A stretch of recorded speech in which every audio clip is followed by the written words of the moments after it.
Alrighty, here we are, the final stage of model painting. So for the owlbear, I've decided I'll do a dry brush with pale flesh. It's a lighter colour, so it will lighten the model and highlight the raised areas.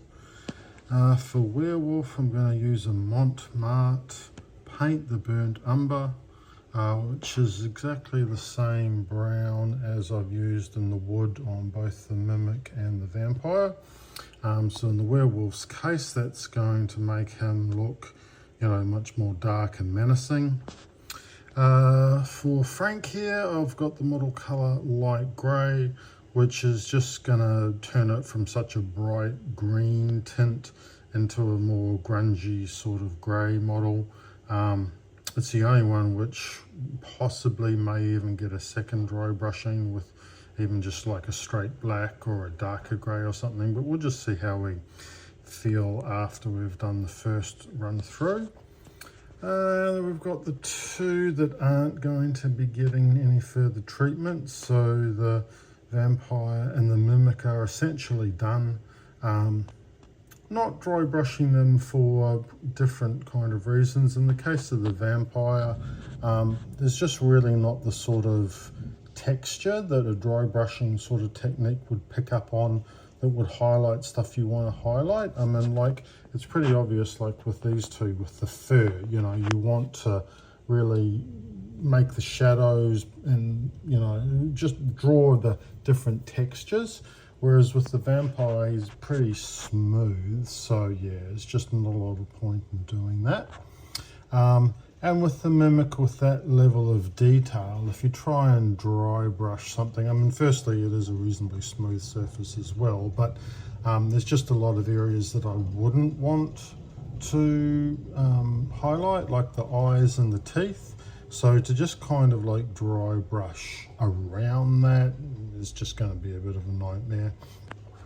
And then the last one, which will be getting some dry brush treatment, is the Mind Flayer. So a lot of the reference material that I have for Mind Flayers actually look a lighter purple than the dark purple I've used for the color blocking and the detailing.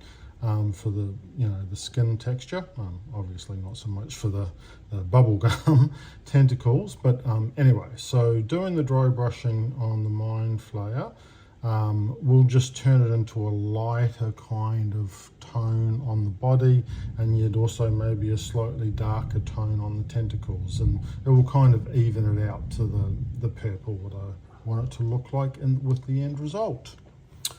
Alrighty, so this is the before dry brushing shot.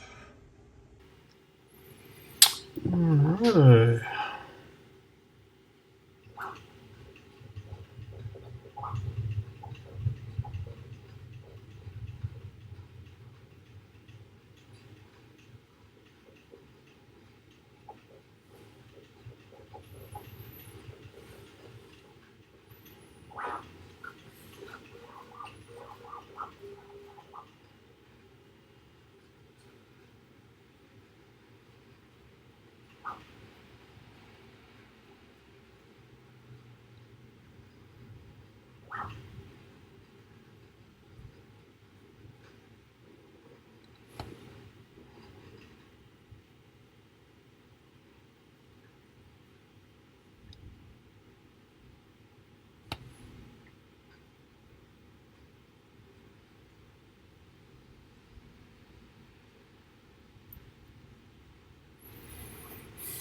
Should have pointed out too, these this is about the smallest brush that I do dry brushing with.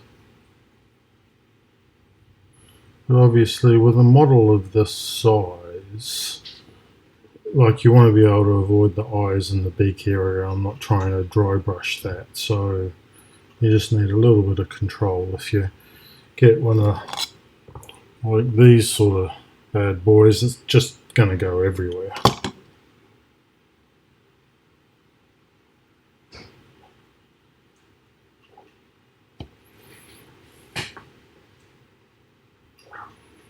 But that is the sort of two-tone, raising the texture look that you're aiming for when you're doing this sort of technique.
How do I feel about the feet and the feathers? I don't see a lot of point doing it on the feathers because it's already a light colour, so you're not really going to see it.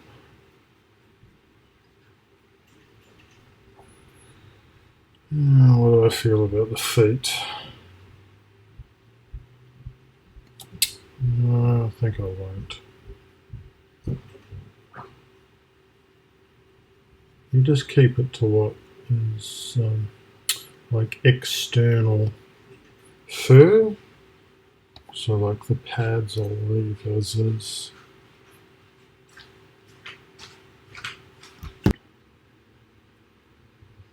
Alrighty, so I am pretty happy with how that turned out with the owlbear.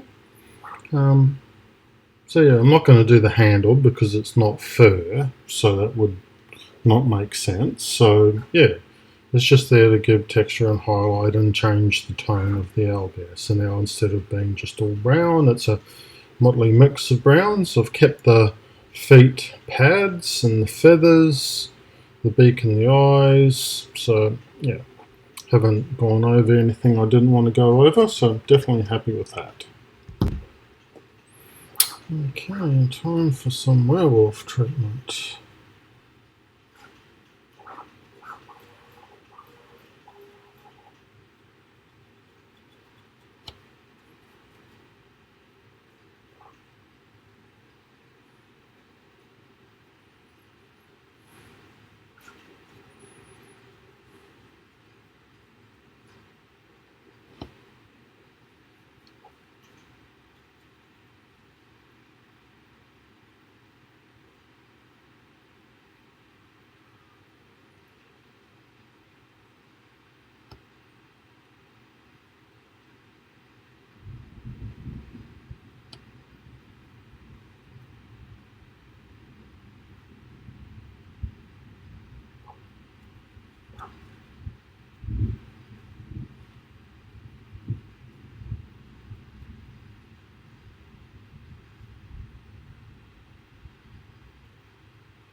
I'm definitely happy with how that's coming along, how that's looking.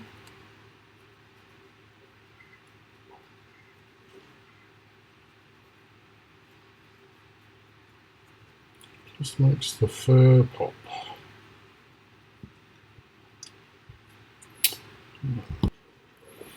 Alrighty, I think I'm going to do the mouth area as well on the teeth.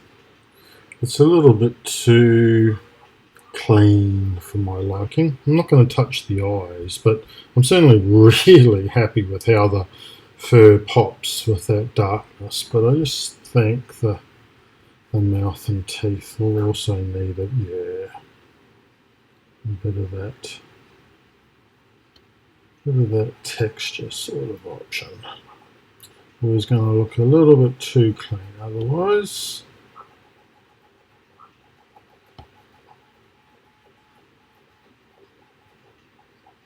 It does obviously such a dark colour on the white. You don't see a lot of the white now, but yeah, I am actually very happy I decided to go that way.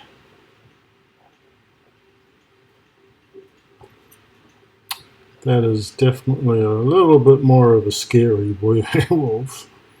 Cool. Alright. Well, I really don't have to be too careful with Frank, because pretty much the only thing I'm not going to be dry brushing is that pipe. Even though I could if I wanted to, but no, I'll just keep it stuck to him. But the eyes and teeth and all that, the whole thing is going to get the treatment.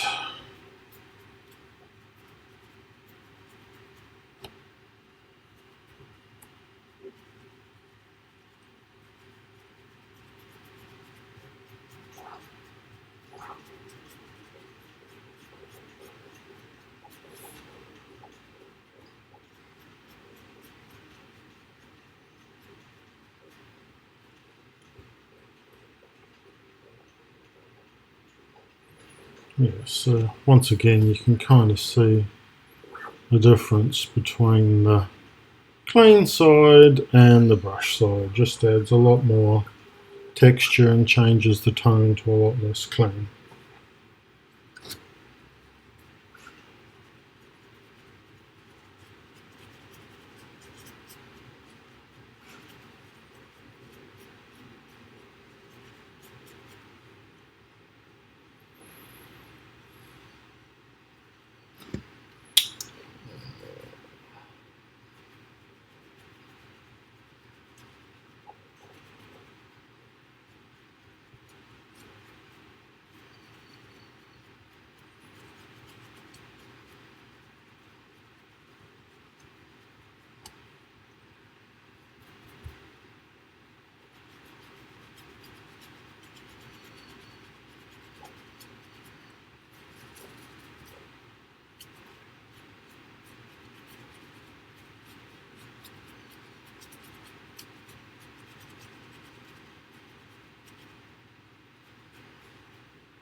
That's about all he needs. It doesn't really almost a little bit around there. Hard to get to.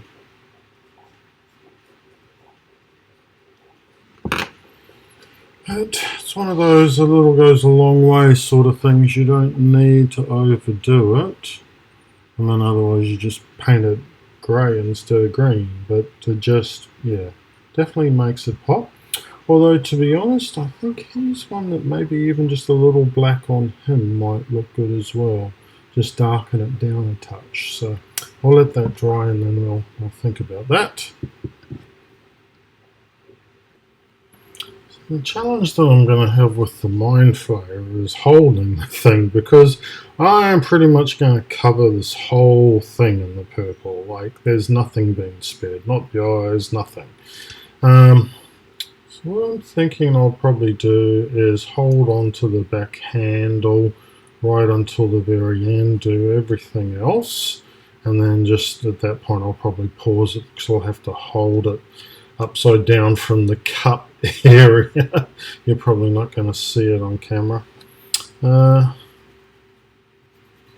Yes, that's about the only way I'm going to do it, because this whole thing needs to be covered. Oh, nice. you can definitely see how it's picking up the ridge line. So, oh yes, very happy with that. Just changes the tone more into the purple that I'm looking for the end of it to be.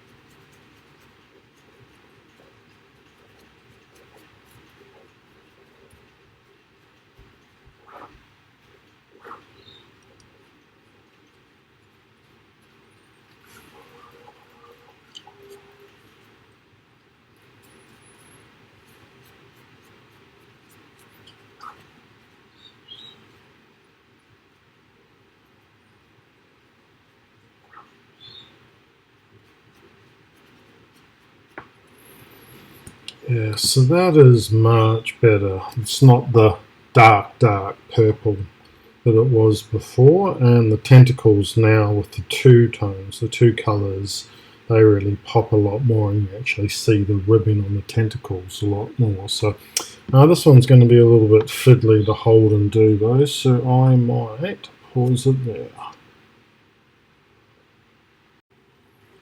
Alright, I have kind of changed my mind. Well, once I saw the grey there, yeah, I've decided that I definitely think it's too bright still, too bright a tone. So we're going to add some black. And that is going to grunge him down a lot. So I'm just going to do very light strokes.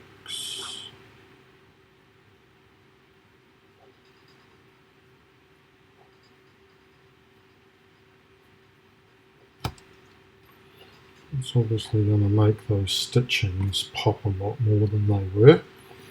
And the same, I suspect, for the teeth.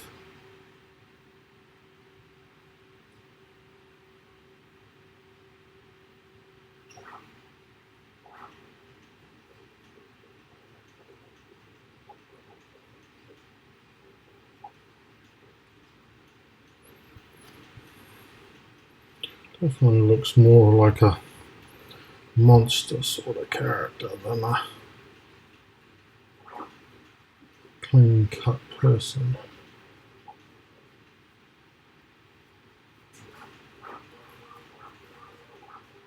And obviously darkens the tone of the model a lot. A lot.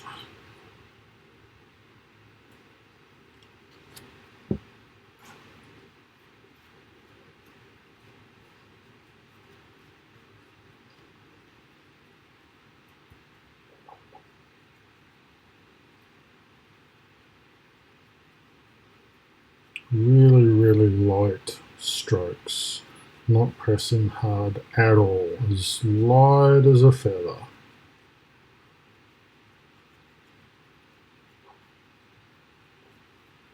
Because if you press hard, it's just going to be a daub of black, basically. But that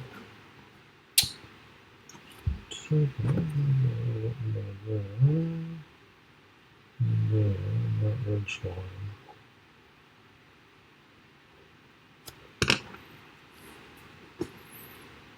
Alright, I'm finally happy with my Frankenstein, so yes, we shall call this collection done. Pretty much there's just the clear coating to give it a bit of a protective coat, and they're good to go, good to give away. And here we have it, the final models after the colour blocking, then the detailing, and then lastly the dry brushing.